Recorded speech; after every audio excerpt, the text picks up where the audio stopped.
आणि आज घरोघरी त्याचबरोबर मंडळांमध्ये लाडक्या गणपती बाप्पाचं आगमन झालंय। मुख्यमंत्री एकनाथ शिंदे यांच्या वर्षा निवासस्थानी देखील गणपती बाप्पा विराजमान झालेत। पाहुयात नेत्यांच्या घरचा बाप्पा। गणराया सर्वांना सुख समृद्धी देवो। महायुती सरकारनं विकास आणि कल्याणकारी योजनांची सांगड घातली आहे। सर्वांसाठी सुख समृद्धीचे दिवस यावे ही प्रार्थना। मुख्यमंत्री शिंदेंचं लाडक्या गणपती बाप्पाला साकडं।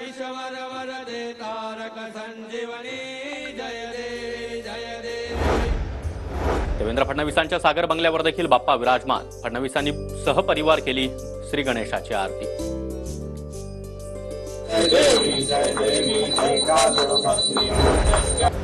उद्धव ठाकरे सहकुटुंब लालबागच्या राजाच्या दर्शनाला। ठाकरे बाप्पाच्या आरतीला देखील उपस्थित।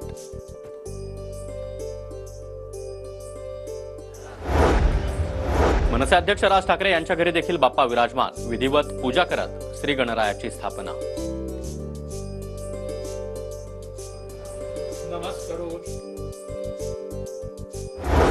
पुण्यामध्ये खासदार मुरलीधर मोहोळ यांच्याकडून दगडूशेठ गणपती बाप्पाची आरती। गणेशोत्सवानिमित्त बाप्पाच्या दर्शनाला भाविकांची अलोट गर्दी। कोल्हापूरमध्ये छत्रपती शाहू महाराज यांच्या राजवाड्यामध्ये बाप्पाचं पारंपरिक पद्धतीनं आगमन। शाही लवाजमासह नवीन राजवाड्यामध्ये गणराया विराजमान।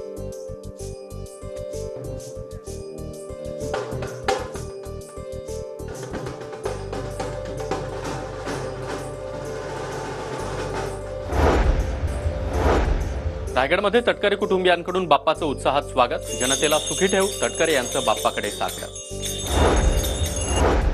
अमोल कोल्हे यांच्या मुंबईतील निवासस्थानी लाडक्या बाप्पाचं आगमन। कोल्हे कुटुंबियांकडून मनोभावे पूजा करत लाडक्या बाप्पाची प्रतिष्ठापना। गणपती बाप्पा।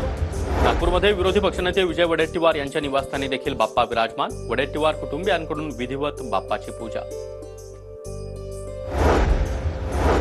सहकार मंत्री दिलीप वळसे पाटील यांच्या घरी देखील गणपती बाप्पा विराजमान। आंबेगाव तालुक्यातील निरगुडसरच्या घरी थाटामाटात गणरायाचं आगमन।